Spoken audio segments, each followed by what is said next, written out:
Welcome to your deep dive. Today, we're going on this fascinating journey back in time to explore the mind of Aristotle. Oh, yeah. Specifically, we're going to be looking at his approach to learning, empiricism and observation. You might be thinking, observation, isn't that kind of obvious? Yeah. But trust me, Aristotle's way of, observing and classifying the world around him, it was revolutionary back then, and it still shapes how we approach knowledge today. We've got a stack of Aristotle's own writings, including excerpts from The History of Animals, Poetics, and more. Nice. So buckle up because we're about to uncover some really surprising insights from a true giant of intellectual history. Yeah, and before Aristotle came along, the main way of thinking, like with Plato, relied heavily on abstract reasoning. Well, They were searching for knowledge by, contemplating these ideal forms. so they were focused on the perfect version of things. Yes. Rather than what's right there in front of them. Exactly. It's like obsessing over the ideal chair instead of actually studying real chairs. Exactly. Okay. Aristotle basically flipped the script. He emphasized the importance of direct observation of the natural world. What's fascinating is that this shift seems so simple. Yeah. Yet it was a huge leap forward in how we understand the world. Huge. Yeah. It really changed everything. So Aristotle wasn't just kind of strolling through nature, No. looking at birds and trees. No, he was not passively observing. He had a method to his madness. What did that look like? He was incredibly systematic. It was almost like, a detective gathering clues, Okay. meticulously collecting data, categorizing his findings. He even, you know what he did? He conducted dissections Wow. to understand the internal structures of animals. Transactional sections. Yeah. That's serious commitment to getting your hands dirty in the pursuit of knowledge. He was dedicated, yeah. Speaking of getting hands-on, let's talk about History of Animals, one of Aristotle's most famous works. This work, it is truly a treasure trove of observations. Oh. Aristotle meticulously describes all these creatures, from fish and birds to mammals and insects. Wow. He wasn't just listing them out, though, right? Yeah. He was comparing them, contrasting them, looking for patterns. Give us some juicy examples. Okay, so for instance, he noted how some fish are viviparous, Viviparous. meaning they give birth to live young. Now, this was a surprising find at the time. It challenged the assumption that all fish, they lay eggs. Interesting. He even observed, have you heard of the halcyon days? Halcyon days. Is that like the expression calm before the storm? That's exactly it. I never knew that had a real natural origin. Yeah, it's a period of calm weather, traditionally associated with the nesting of the kingfisher bird. It's fascinating how these ancient observations still resonate in our language today. It really is. What sets Aristotle apart, though, is that he didn't stop at just listing facts. Okay. He wanted to understand the reasons behind the patterns he observed in nature. So he wasn't content with just the what. Mm. He was digging deeper, trying to figure out the why. Yes, exactly. He wasn't just a collector of facts. He was a seeker of explanations. For example, he studied animal reproduction in great detail, not just to describe the process, but to understand, the underlying principles of generation and development. So he was looking for the underlying principles. Yes. The universal truths that govern the natural world. Yeah. He was going beyond mere description, Yeah. venturing into the realm of explanation. Precisely. And that's a key part of what makes Aristotle so important. Yeah. His work wasn't just about amassing knowledge. It was about understanding the world on a deeper level, about finding the connections and patterns that made sense of it all. That's a great point. It wasn't just about the individual facts, but about how those facts fit together to tell a larger story. This is all making me realize that Aristotle wasn't just a scientist. Right. He was a philosopher, a thinker who was trying to grasp the fundamental nature of reality. You're absolutely right. His work, it blurred the lines between science and philosophy. He used observation and analysis, the tools of a scientist, Right. to explore questions about the nature of existence, the kinds of questions philosophers grapple with. It's like he was using the concrete world, the world of observable phenomena, as a springboard to explore the abstract, the world of ideas and universal principles. That's a powerful approach. Very powerful. It is, and it's one of the reasons why Aristotle's work has had such a lasting impact.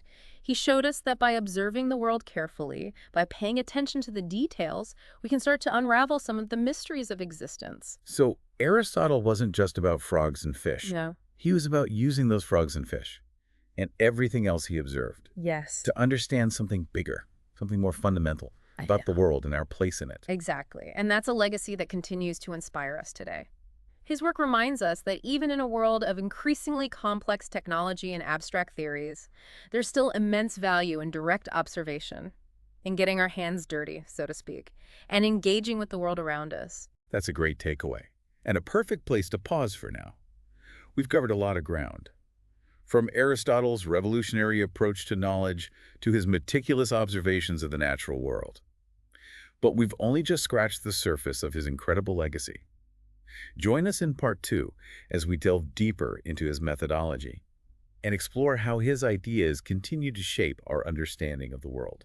We'll uncover more fascinating insights from Aristotle's History of Animals and explore how his analytical lens extended even to the world of storytelling and poetics. Until then, keep observing, keep questioning, and keep that inner Aristotle alive and well.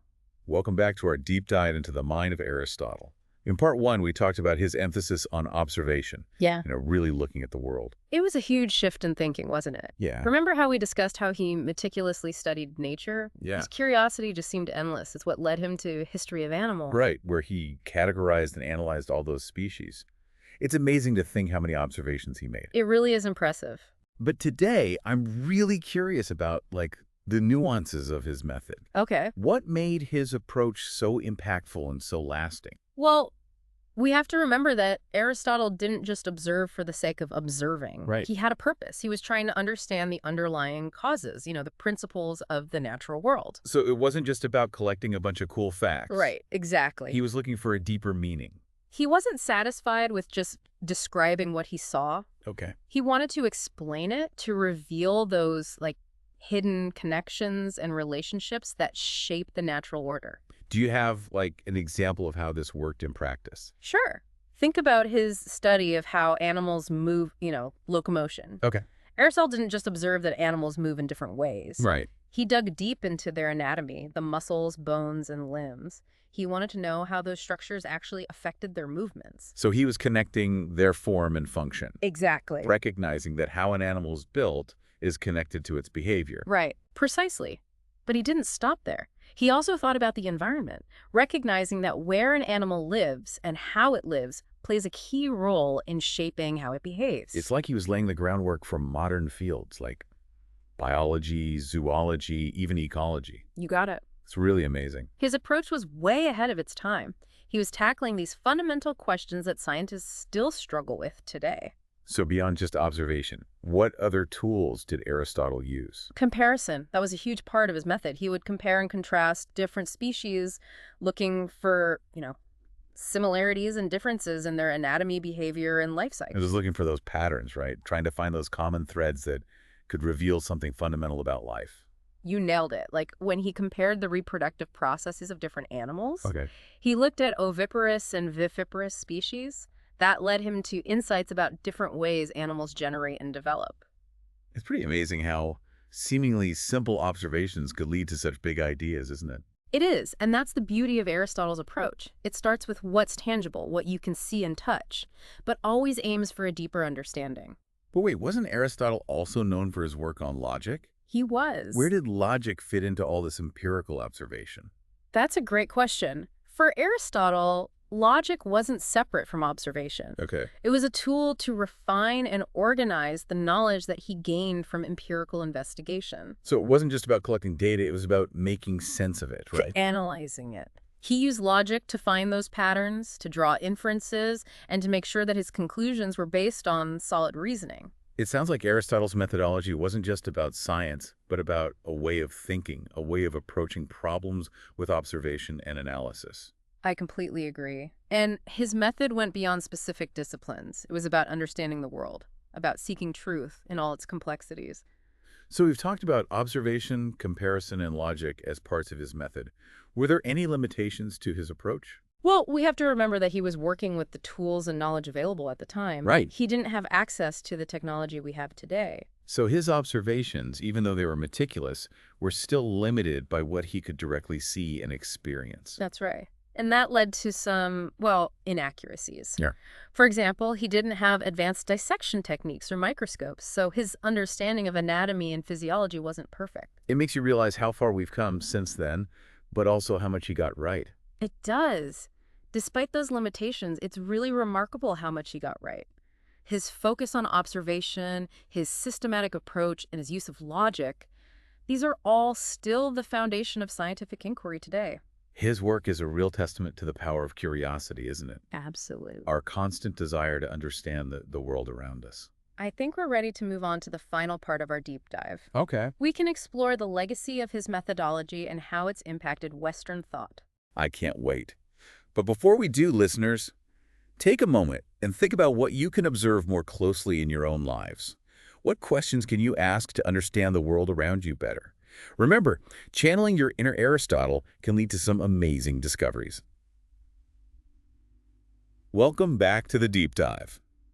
We've been exploring the mind and methods of Aristotle, and it's remarkable how one person from so long ago could still shape how we think. It really is something, isn't it? Yeah. Like we've been saying, his focus on observation and analysis changed everything. It's the foundation of the scientific method. Right, and in this last part, I'm excited to explore how that methodology has shaped not just science, but, Western thought as a whole. It's a big legacy. It really is. For centuries after Aristotle died, his works were carefully preserved and studied. Think about it. His writings on logic, physics, metaphysics, ethics, even politics and rhetoric, those became the core of education in medieval universities.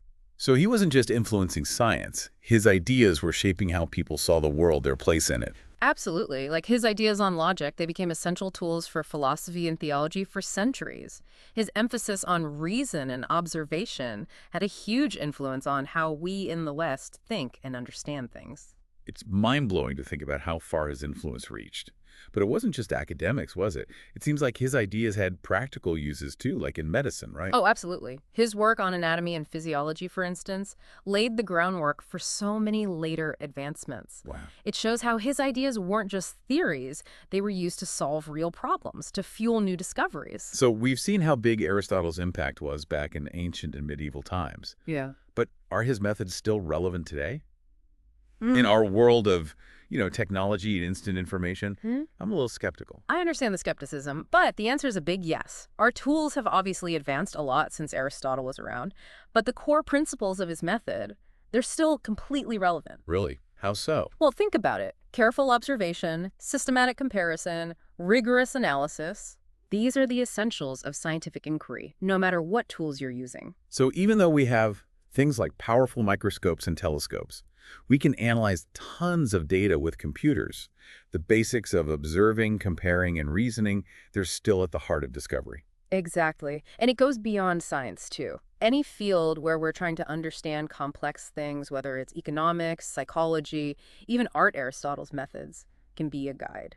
So you're saying even in our modern world, with so much information coming at us, it's more important than ever to slow down, observe carefully, think critically. Absolutely. In a world with so much data and opinions, we need those skills of observation, analysis, and reasoning more than ever. That's what helps us cut through all the noise, evaluate what we see, and reach our own conclusions. What I'm realizing is that Aristotle's legacy isn't just about the discoveries he made, or even his specific theories. It's about a mindset, a way of approaching the world with curiosity, with skepticism, and with a commitment to seeking truth through observation and reason. You've got it. And that's what we should take away from this deep dive into Aristotle's methodology.